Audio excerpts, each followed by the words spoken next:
Yo, it's been a while. I haven't really uploaded a up-to-date TR guide with everything that I use now as opposed to what I used back then. So basically, I'm going to do another guide video. I know, it's not that exciting. Basically, I'm going to go over my enchantments, companions, mount bonuses, insignia bonuses, powers, feats, boons, and all that awesome stuff that I know everyone loves. At least I love anyways. So getting to the basics, when you create a character, you have to choose a race. I'm going to tell you right now, race doesn't matter. Okay? Just go with whatever looks the best. If you really want to get particular, the human race gives you an additional 3 feat points, which can be really useful.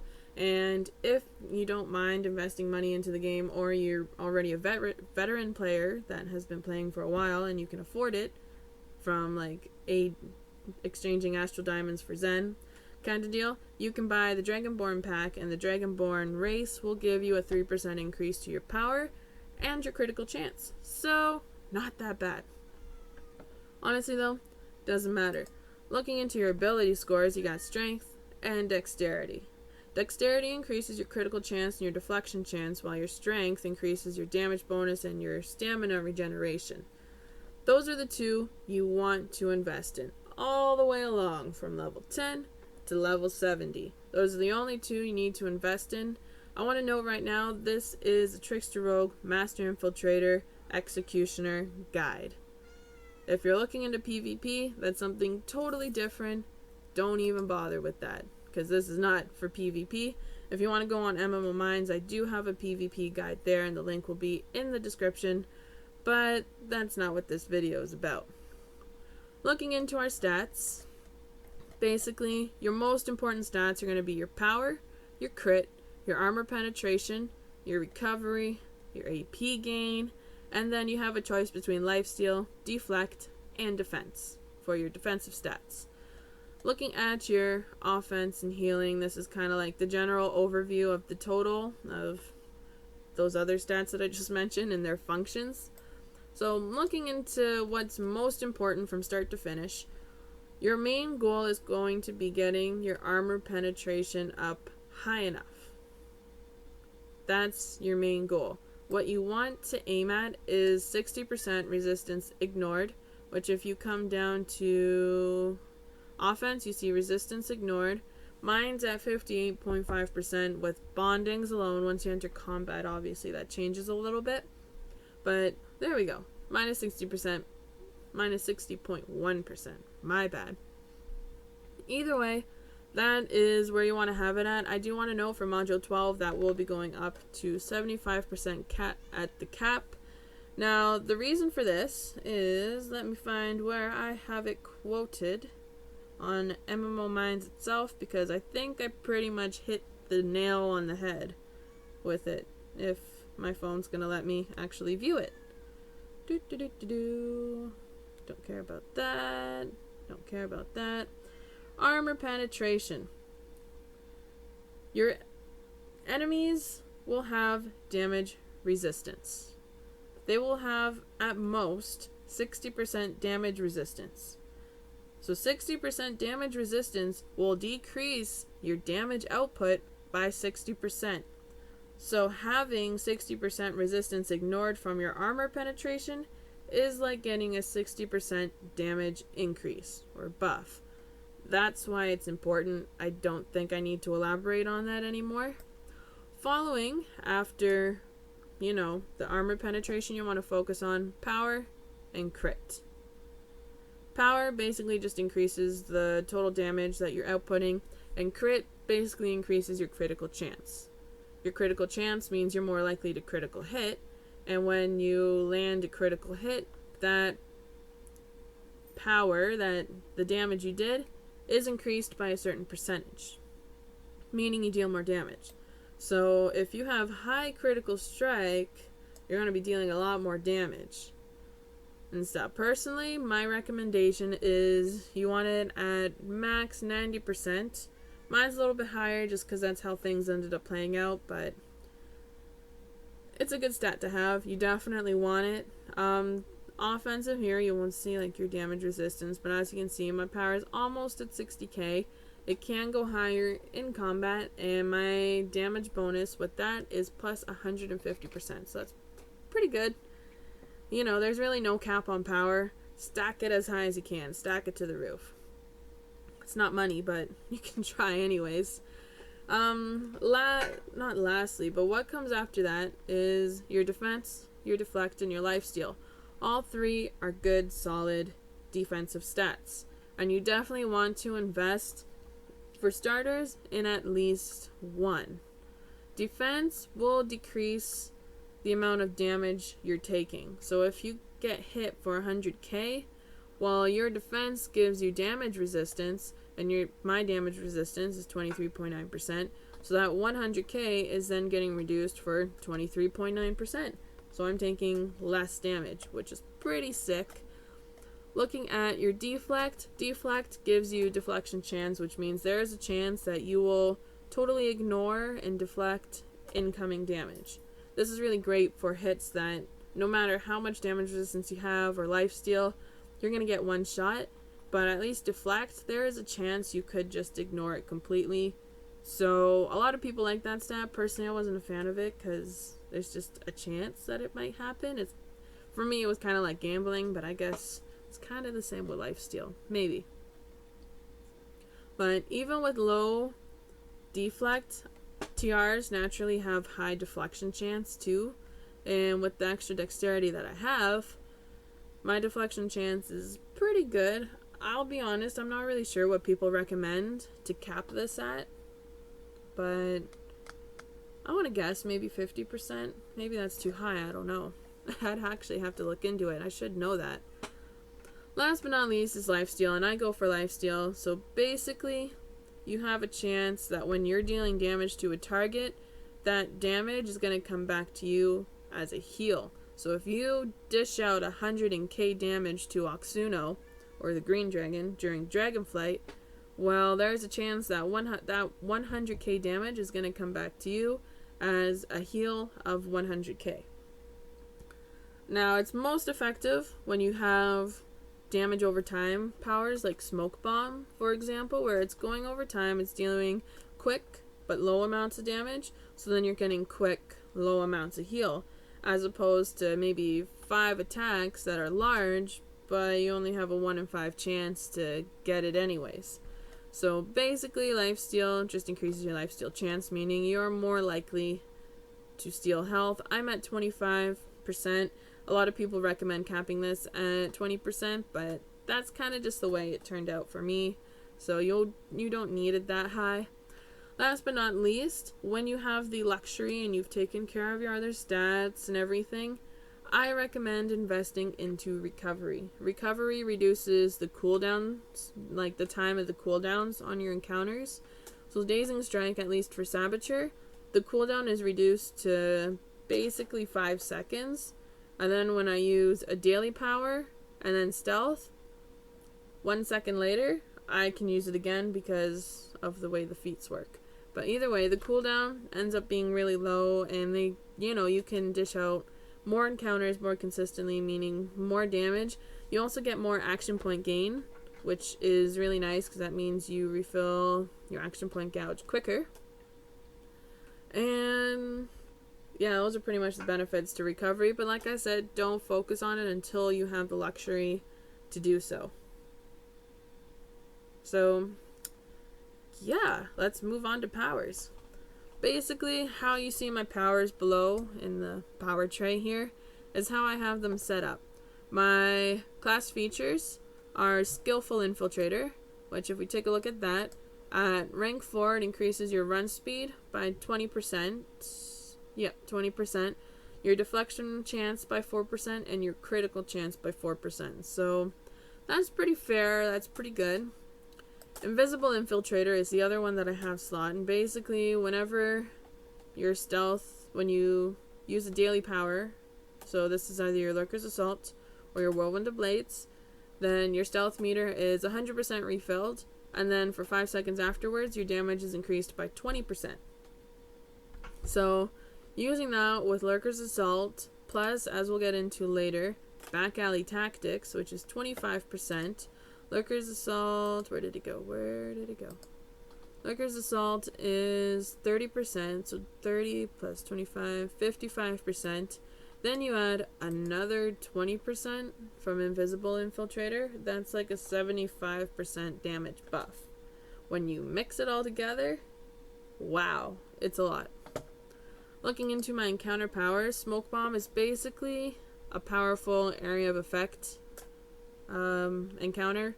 And basically it also dazes your opponents that are affected by it and are being damaged by it, meaning they can't attack you and they can't really do a lot. They're dazed. They're in a dazed state. So really helpful for like solo content and whatnot, but it does deal a large amount of damage and it just stays in one spot. So it's really great for targets that maybe you're having to run in and out a lot to dodge, so you can just drop it and you don't have to be at the boss in order to be damaging it. So personally, it's one of my favorites. I definitely use it a lot. Then the second one I have slotted is Impossible to Catch, which basically makes you immune to control effects and you deflect incoming attacks. You gain, well, if you're stealthed, you gain 50% damage resistance, and it's a really strong defensive buff. What makes it really, really great is when you use the Press the Advantage feat under the Scoundrel tree, which we'll get to in a minute. It also increases your power by 10%. So looking at my power, I have 59,000, basically 60,000. Use it, it goes up to 67,000 because it's increased by 10% while I have that buff. And then when you're adding, you know, other stuff into the mix, it is actually very useful, big power buff. So definitely worth your while.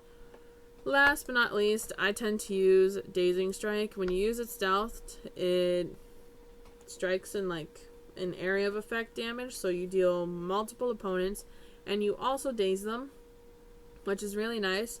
If I'm up against a single target, then I will often use Lashing Blade, which really it's an extremely powerful encounter. It deals massive damage, and that's pretty much all there is to it.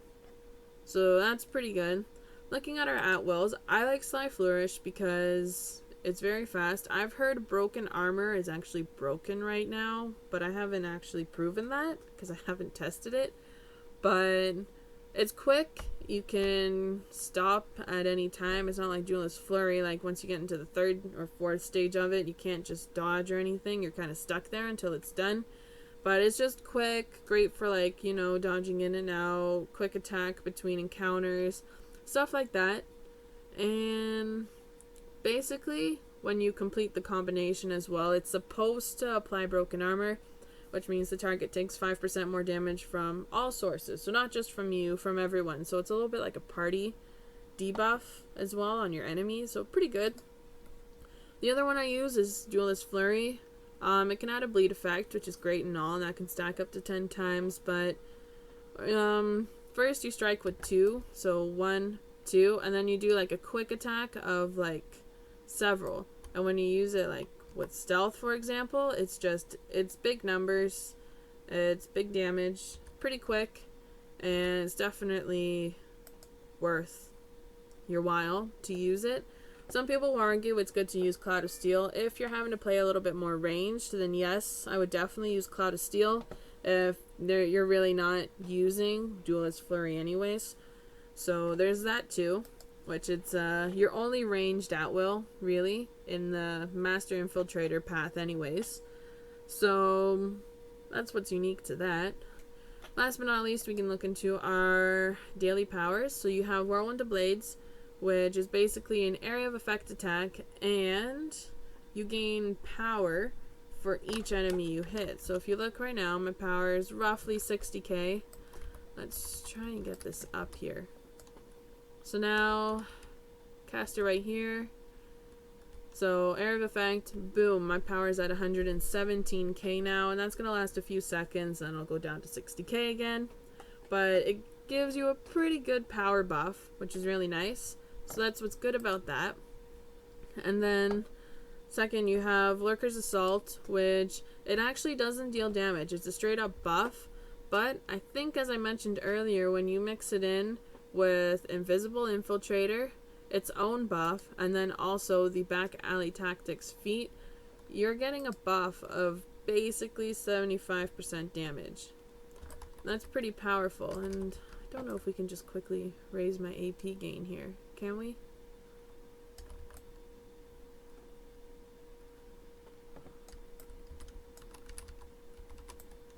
There we go. So then we can use that. As you can see, it doesn't deal direct damage, but it grants quite the buff, and you can actually see all the buffs I have up here right now. And it's a strong buff. It's definitely one you want to use frequently and a lot. Whirlwind of Blades is only great if you have a lot of enemies around you.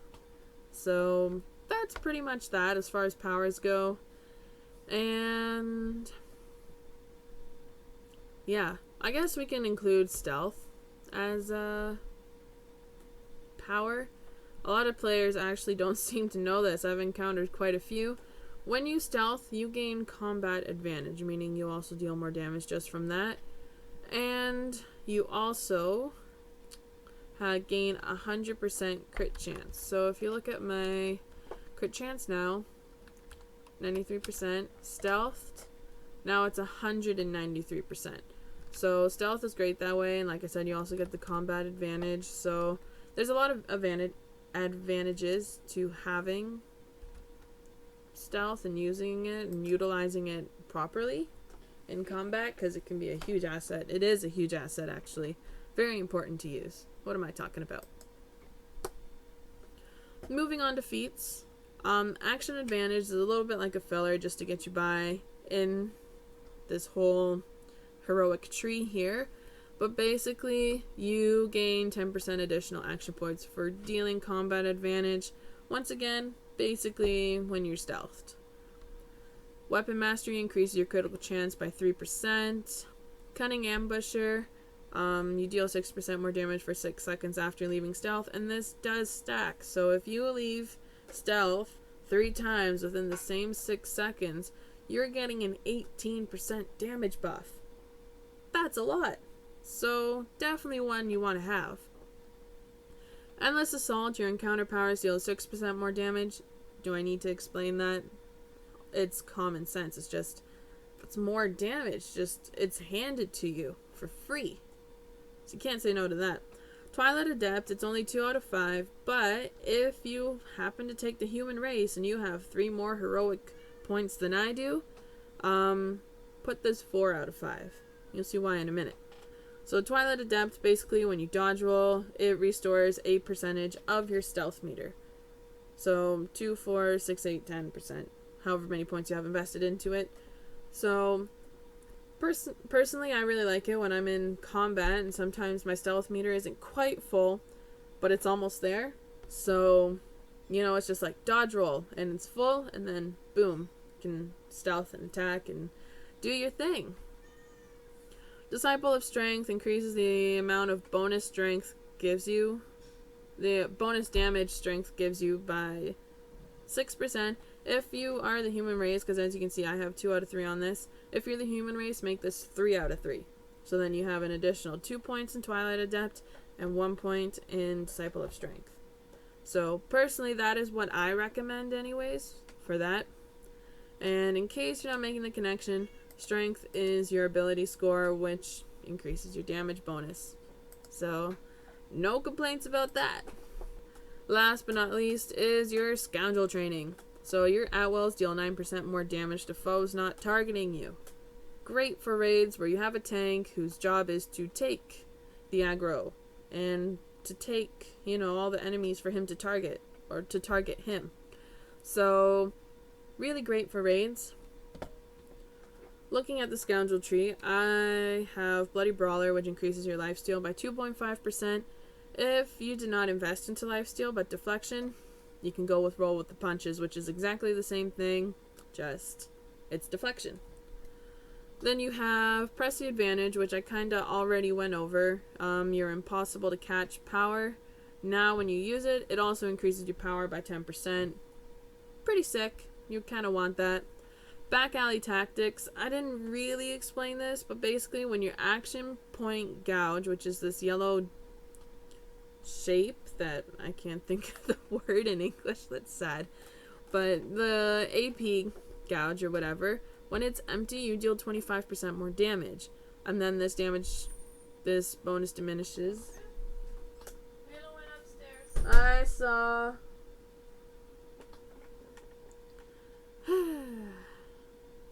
Can never just make a solid video, but you know what? We're just gonna continue. So basically, back alley tactics, when your action point gouge is empty, you deal 25% more damage. Some of you argue that, oh, well, I gain AP quickly, so that's not really much of a buff. When you use Lurker's Assault, you're actually immune to gaining further action points, yeah. So basically, the entire 12 seconds you have Lurker's Assault up, you also have back alley tactics up. So that's an extra 25% more damage from that. So that, again, you gotta have it. There's no reason you shouldn't. Looking at Grim Pleasure, dealing a critical strike increases your power rating by 5% for 4 seconds. Doesn't stack, but you can keep this up 24/7, all around the clock in combat. So it's great. Vicious Pursuit, when you deal damage, your target takes 5% more damage from you for 6 seconds. Again, it doesn't stack, but you can have this up all around the clock in combat. As long as you are dealing damage, you're getting that 5% damage buff. So that's pretty cool. One thing I should note about Grim Pleasure, works best if you have high critical chance. Because obviously, dealing a critical strike is gonna increase your power, and not dealing a critical strike is not. So, yeah. Death Knell for me is a little bit like a filler, because honestly, 30% HP is basically like not even a quarter of the combat time, technically, because every class, basically every class, has a very similar feat, so everyone's dealing more damage when the boss is low on HP, which kind of sucks, but it's true. So basically, you deal 25% more damage to foes below HP, and then just to make it that much better, last moments, you deal 25% more damage to foes who are below 40% HP. But if you're stealthed, then that 40% HP suddenly goes up to 70% HP, so whatever. Shadowborn, basically when you enter stealth, increases the power rating of your next attack by 100%. You can utilize this to your advantage.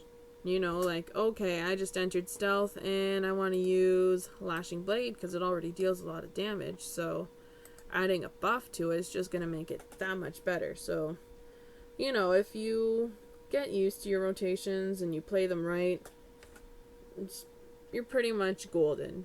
You're winning. You know, you just got to get used to it, and it does take some time to get used to it. Perfectly normal. Nobody just hops into the game and suddenly knows how to play a Trickster Rogue. It doesn't work like that. So, next we have the final feat in the Executioner path. Which, great, that crashed just as I'm going. Shadow of Demise is a little bit tricky to explain, and honestly, how do I put this? The description it has doesn't really explain it. It says, while in stealth, your encounter powers now also add the Shadow of Demise effect to the target for 6 seconds. This effect is powered up by further damage you deal.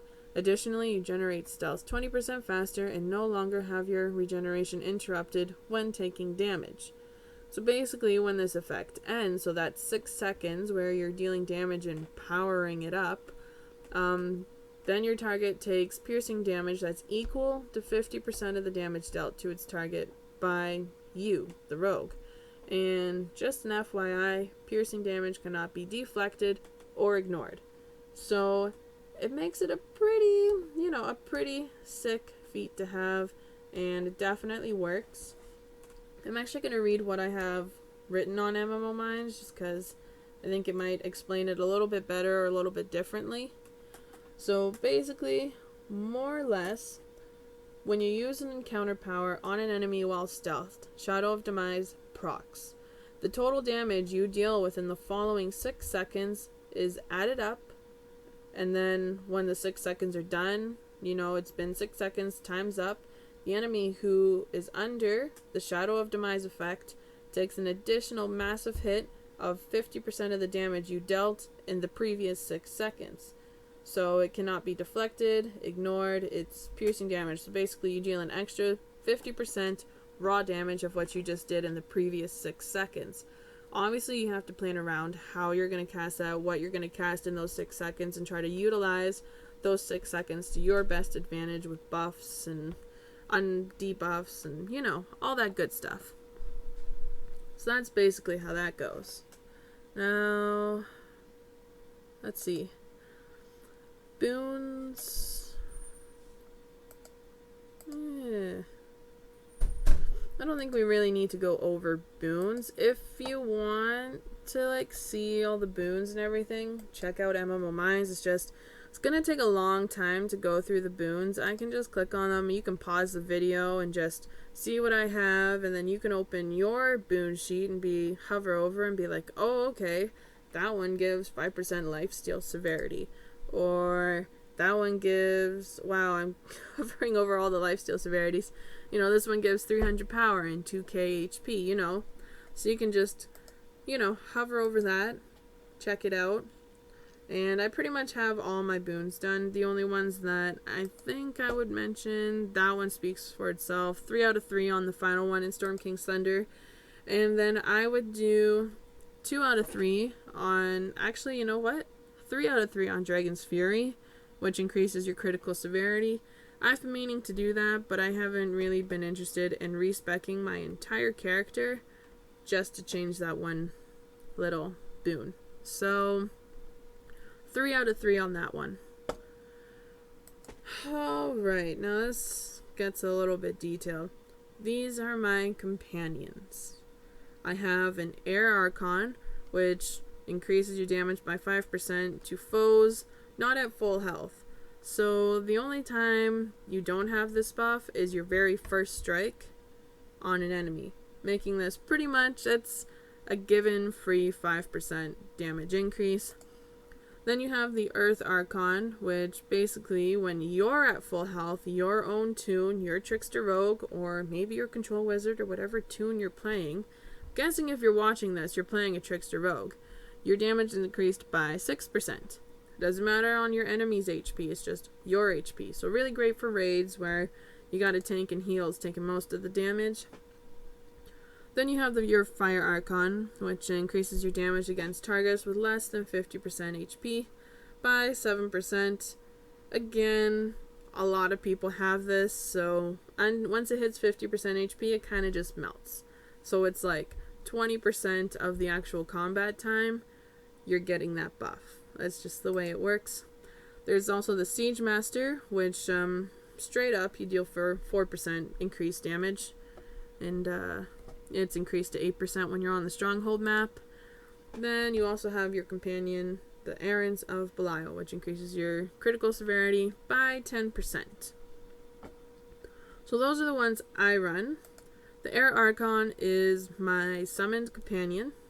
So I have rank 12 bonding rune stones, and basically when a companion attacks or activates power, you gain what's called Companion's Gift, and that grants you 95% of your companion stats for 20 seconds for each bonding rune stone equipped.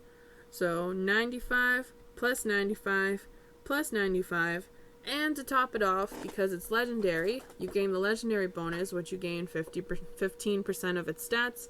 Altogether, it comes to 300%. So basically, all the stats on your companion are tripled. So instead of getting, you know, this 1.1k armor penetration that my Air Archon has, I'm going to get 3.3k.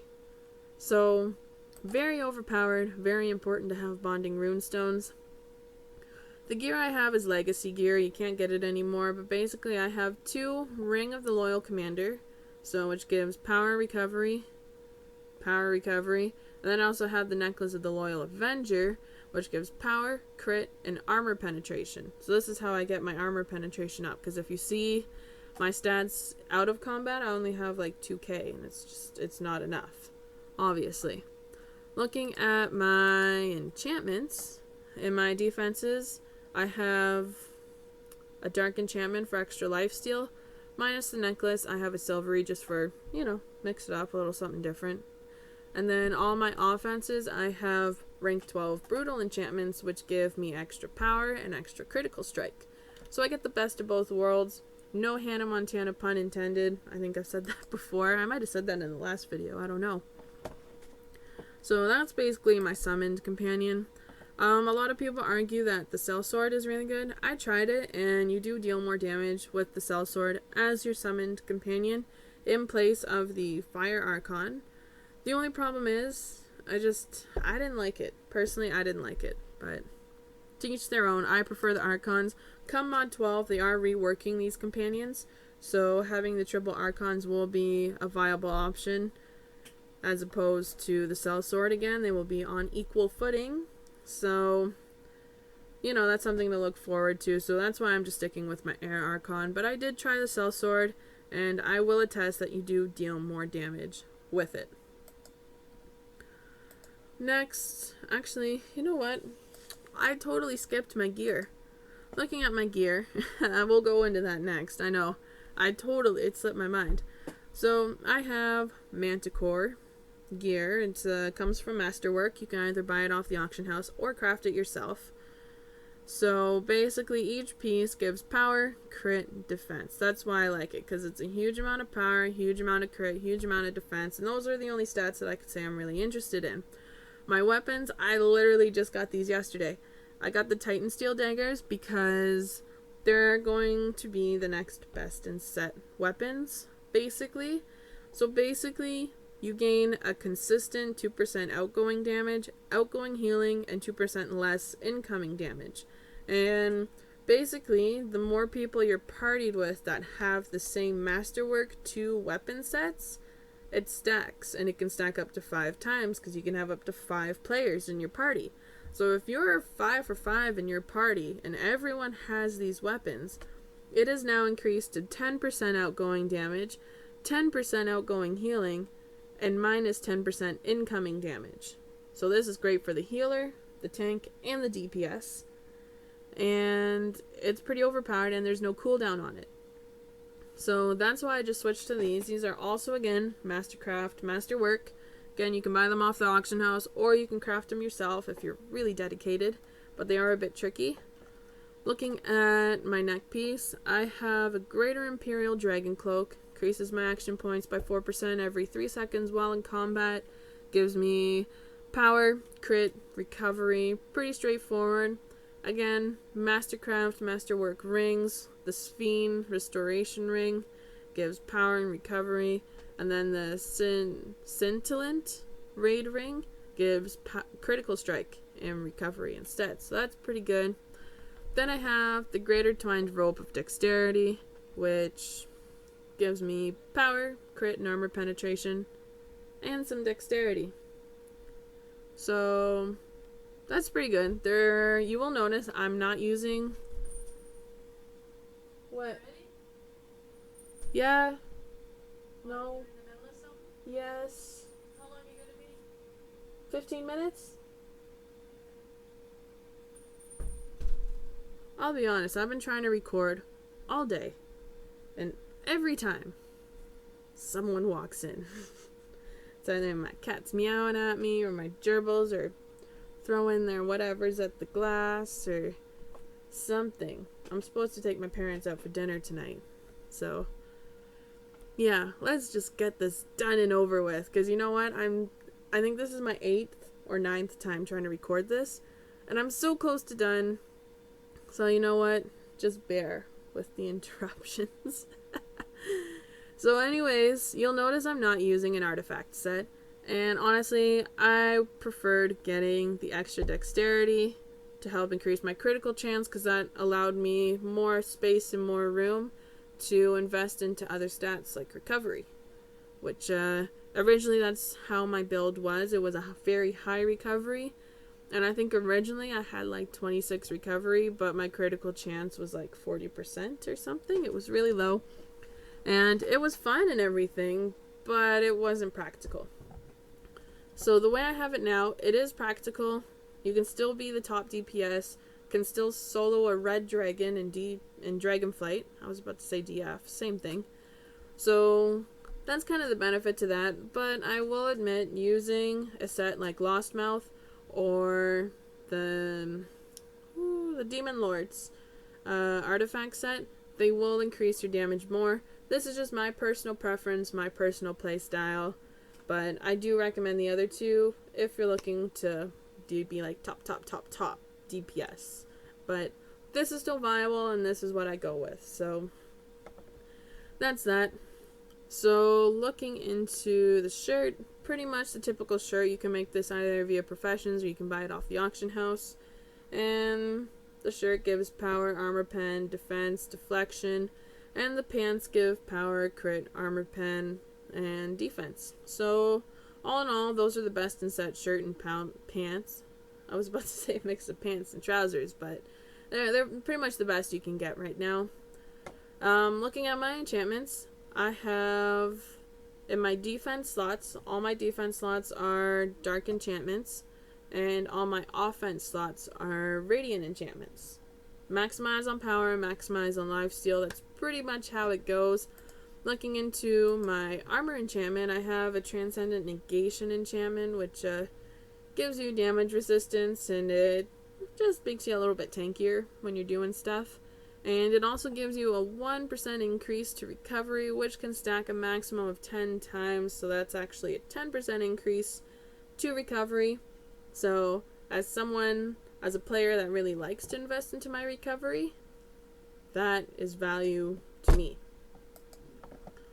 So there's that. And then for my enchantment, I have my Vorpal, which increases my critical severity by 50%, meaning my critical hits deal 50% more damage. They're 50% more severe. So there's that, and then I'm mixing my words now.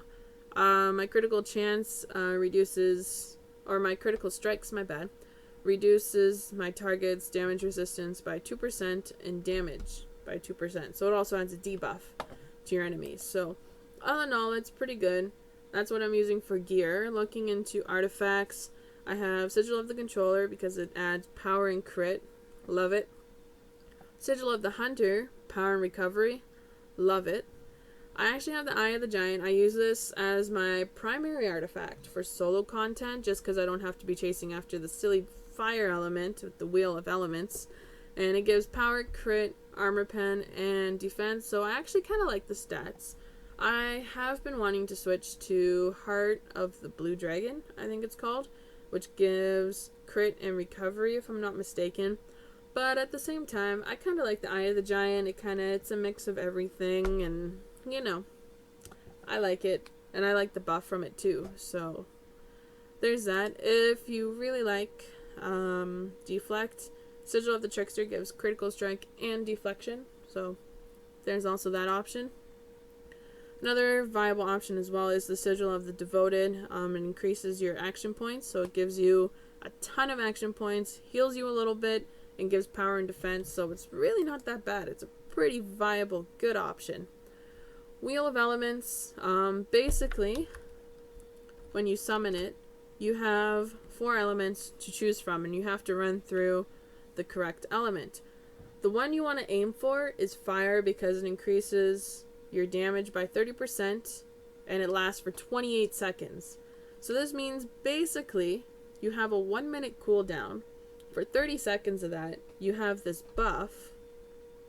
So basically for 50% of the combat time, you're dealing 30% more damage. The only downfall to this is if you fail to land the fire element, well, you gotta wait a minute before you have a chance at any other buff. Which is part of the reason I like Eye of the Giant, because it does give you a damage buff, but at the same time, it's nothing compared to the Wheel of Elements. So it's all about setting your priorities straight. I can show you here. So you have 2. You got Wind, which is always to your left, Earth, which is always to your right, Water, which is behind you, and Fire, which is in front of you. So really, when you summon it, you just want to step forward or dodge roll forward. Sometimes you may miss it and you'll need to dodge back or walk back. I find it's easier to just let it summon, take a step, and then go. Also not great for confined spaces or spaces with several enemies around you, like Dragonflight. It's better to move away from the crowd, use it, and then run back in. So that's that. I think that covers all my gear. So now we can get back to mounts. I'm a hardcore mount collector. And some people are like, oh, what do you have? Like 20 mounts, 30 mounts? You know, they don't think I'm serious, but I am. I have 112 or 113 mounts right now. I literally collect mounts. I live and breathe mounts in the game.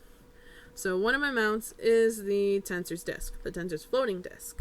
So basically the combat power for that is for 12 seconds you gain 10% more power, you move 10% faster, and you gain +2 strength and dexterity and constitution, which the only ones you really need to worry about are strength and dexterity, because those are your ability scores. You know, the damage increase, critical chance increase. So those pretty much speak for itself. Equip powers, there's all sorts of ones you can choose from. There's tons you can choose from. Personally, I go for rapid recovery, which gives recovery plus 4,000 recovery. Select this to what you need. If you think you need armor penetration, go for armor pen.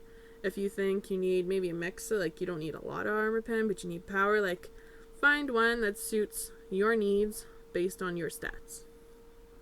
Personally, I have the luxury to have the recovery, which is why I have it, and that's why I said earlier, don't invest into recovery unless you have the luxury to invest into recovery. Looking at my stable, let's see.